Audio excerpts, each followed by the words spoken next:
एक दिन गांव की 3 औरतें, जिनका नाम श्यामा, रूपा और सपना होता है, आपस में बैठकर बातें कर रही होती हैं। अरे रूपा बहन, मैं तुम्हें क्या बताऊं, मेरी सास ने तो मेरा दिमाग खराब कर रखा है। अगर मेरा बस चले तो मैं उसकी जान ही ले लूं।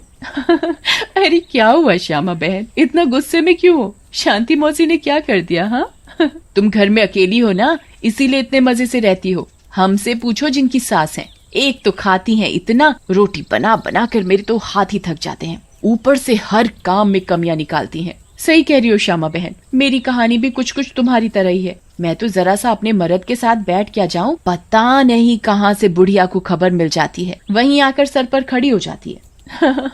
हाँ ये तो चिंता की बात है सपना बहन, मौसी को समझाओ, नहीं तो दादी कैसे बनेंगी। रूपा की बात सुनकर तीनों जोर जोर से हंसने लगती हैं। तभी उनकी नजर एक गोलगप्पे वाली पर पड़ती है। गोलगप्पे वाली बहुत ही सुंदर होती है। उसे देखकर तीनों से रहा नहीं जाता और वो तीनों गोलगप्पे वाली के पास चली जाती हैं। अरे तुम तो औरत होकर गोलगप्पे बेच रही हो। ये तो पहली बार देखा है। अरे तो बहन, इसमें बुराई क्या है, कोनो गलत काम थोड़ी ना कर रहे हैं, मेहनत कर रहे हैं। वैसे आप लोग खाओगे गोलगप्पे? बातें तो बहुत अच्छी बनाती हो, चलो देखते हैं गोलगप्पे कैसे हैं। उसके बाद श्यामा और सपना दोनों गोलगप्पे खाने लगती हैं और रूपा वहीं खड़ी हो जाती है। रूपा को ऐसे खड़े देख गोलगप्पे वाली बोलती है, अरे बहन, आप नहीं खा रही गोलगप्पे? क्या हुआ, कहीं आपको अपने फिगर खराब होने का डर लग रहा है क्या? अरे नहीं नहीं, ऐसी बात नहीं है, मैं बस बाहर का सामान कम खाती हूँ और कोई बात नहीं, इन दोनों को खाने दो। श्यामा और सपना गोलगप्पा खाने के बाद बोलती हैं, अरे वाह गोलगप्पे वाली, क्या गोलगप्पे हैं, मुंह से तो स्वाद ही नहीं जा रहा, मजा आ गया। ऐसे गोलगप्पे मैंने जिंदगी में कभी नहीं खाए। तुम तो रोज आया करो, मैं तो रोज ही खाऊंगी। हाँ हाँ हाँ बहन जी, ये भी कहने की बात है, अब तो मैं रोज ही आया करूंगी, नया नया काम जो खोला है। उसके बाद वो गोलगप्पे वाली वहाँ से चली जाती है और वो तीनों औरतें भी अपने अपने घर चली जाती हैं। अगली सुबह रूपा पानी भरने के लिए कुएं पर जाती है। वहाँ औरतें आपस में बातें कर रही होती हैं। अरे रूपा बहन, पता है तुम्हें श्यामा और सपना कहाँ है? कहाँ है मतलब? अरे अपने घर पर होंगी और कहाँ? आहा, अरे नहीं रूपा बहन, वो दोनों अपने घरों से गायब हैं। कोई कह रहा था कि उनका चक्कर चल रहा था मर्दों के साथ और उन्हीं के साथ घर छोड़कर भाग गई हैं। बेचारे उन दोनों के पति। रूपा को ये बात सुनकर बहुत गुस्सा आता है और वो बोलती है, तुम्हें शर्म आनी चाहिए, औरत होकर औरतों के बारे में ऐसी बातें करते हो। ऐसा कहकर रूपा वहाँ से चली जाती है। शाम को वही गोलगप्पे वाली गांव में फिर से आती है। चीनू और टीनू नाम के 2 मंचूले उसे देखकर बोलते हैं, अबे टीनू, वो देख क्या लड़की है, एकदम एक नंबर, ये तो तेरी भाभी बनने लायक है बीड़ू। सही कह रहा है चीनू, लेकिन इसमें थोड़ा गलती होने का, ये अपन की नहीं, तेरी भाभी बनने लायक है, समझा क्या? फिर वो दोनों गोलगप्पे वाली के पास जाते हैं और बोलते हैं, ए गोलगप्पे वाली, क्या गोलगप्पे खिलाएगी हम दोनों को? आप दोनों भी कैसी बातें करते हैं, ये गोलगप्पे क्या मैंने पानी भरकर होली में मारने के लिए रखे हैं? आप बहुत मजाक किया हो मेरी तरह। वैसे क्या नाम है आपका? नाम में क्या रखा है साहब, आप गोलगप्पे खाइए ना, अगली बार आऊंगी तो नाम भी पता चल जाएगा। फिर चीनू और टीनू गोलगप्पे खाने लगते हैं। वाह, क्या गोलगप्पे हैं, इतने टेस्टी, लगता है तुम्हारे हाथ चूम लूं। मजा आ गया, मजा। फिर टीनू और चीनू गोलगप्पे वाली के सारे गोलगप्पे खा जाते हैं। अरे आप दोनों तो बहुत सारे गोलगप्पे खा गए, कहीं आपका पेट ना खराब हो जाए। कुछ नहीं होगा हम दोनों को, हम दोनों का बॉडी एकदम स्टील के माफिक है। वैसे कल आएंगी आप यहाँ? लेकिन गोलगप्पे वाली कुछ नहीं बोलती और वहाँ से चली जाती है। रात में ज्यादा गोलगप्पे खाने की वजह से टीनू और चीनू के पेट में दर्द होता है। हाय रे, मर गया। अरे टीनू भाई, ये लड़की का चक्कर अपन दोनों के लिए भारी पड़ गया रे।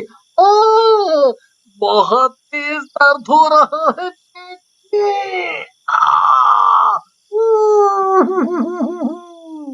सही बोल रहा है भाई, अब उनके पेट में भी बहुत गुड़गुड़ गुड़गुड़ सा हो रहा है और टॉयलेट तो कई बार होकर आया। मर गया रे, फिर से आ गई। टीनू और चीनू दर्द के मारे पेट पकड़कर बैठे होते हैं। तभी वो गोलगप्पे वाली उनके पास आ जाती है और बोलती है, क्या हुआ मेरे आशिकों, ऐसे क्यों बैठे हो, पेट में दर्द हो रहा है क्या? तुम्हें पता था क्या मिलाया है तुमने इसमें, बताओ। लेकिन तभी गोलगप्पे वाली चुड़ैल के रूप में आ जाती है। उसे ऐसे देखकर टीनू और चीनू दोनों घबरा जाते हैं और भागने लगते हैं। ये क्या हो गया अपन लोगों के साथ? हम तो परी समझ रहे थे, ये तो चुड़ैल निकली। अब हम क्या करेंगे? भागो रे भागो, अपनी जान बचाकर भागो। अब हम क्या करेंगे, करेगी तो ये चुड़ैल, अगर हम यहाँ से नहीं भाग पाए, इसलिए भागो यहाँ से। लेकिन चुड़ैल उन दोनों को पकड़ लेती है और मार डालती है और वहाँ से चली जाती है।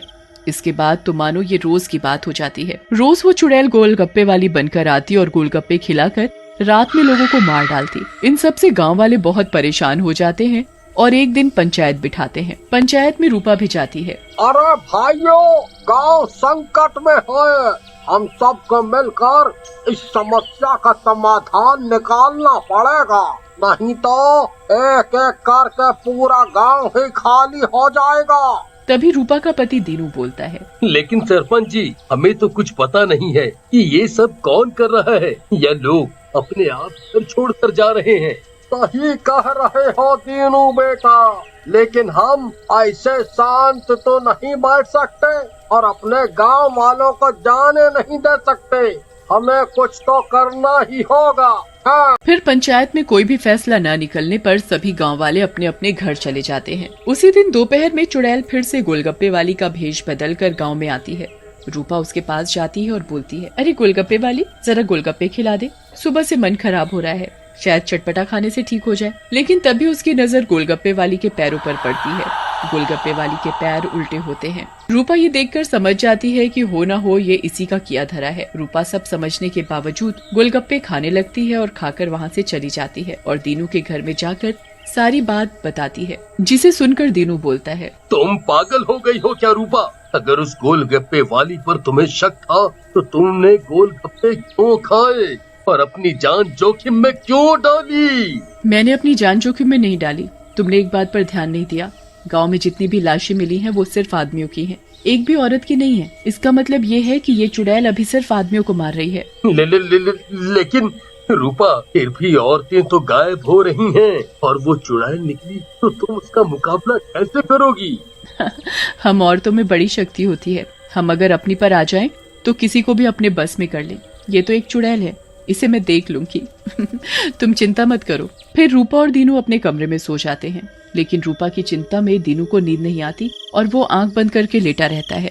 रात में चुड़ैल उन दोनों के कमरे में आती है और रूपा को यूं आराम से सोते हुए देखकर हैरान रह जाती है। ये औरत तो वाकई बहुत निडर है, क्या मत सो रही है, लेकिन आज के बाद डरेगी। ऐसा कहकर चुड़ैल सोती हुई रूपा को उठा लेती है और जंगल की ओर चल पड़ती है। दीनू भी चुपचाप चुड़ैल का पीछा करने लगता है। चुड़ैल एक गुफा के सामने पहुंचकर रुक जाती है और गुफा को खोलती है। खुल जा सिमसिम। गुफा का दरवाजा खुल जाता है और चुड़ैल अंदर चली जाती है। दीनू भी चुपके से उनके पीछे पीछे अंदर चला जाता है। अंदर जाकर चुड़ैल रूपा को एक अंधेरे कमरे में ले जाती है और रोशनी करती है। जैसे ही वहाँ रोशनी होती है, गांव की बाकी औरतें भी रूपा को दिखाई देती हैं। श्यामा और सपना भी वहाँ होती है। अरे चुड़ैल, ये सब क्या है?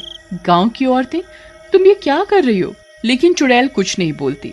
रूपा बहन, ये चुड़ैल पूर्णिमा के दिन हम सब औरतों की बलि देगी, बचा लो हमें।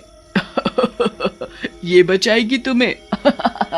इसकी जान तो खुद खतरे में है। तभी वहाँ दीनू आ जाता है और बोलता है, रूपा की नहीं चुड़ैल, बल्कि तू खतरे में है। दीनू सब औरतों को जलती मशाल दे देता है। चुड़ैल, तूने हमको और गांव वालों को बहुत परेशान किया है, गोलगप्पों की कसम, तुझे छोड़ेंगे नहीं। ऐसा कहकर औरतें चुड़ैल के ऊपर मशाल डाल देती हैं और चुड़ैल जलने लगती है। मुझे जाने दो, छोड़ दो। लेकिन चुड़ैल थोड़ी ही देर में जलकर भस्म हो जाती है।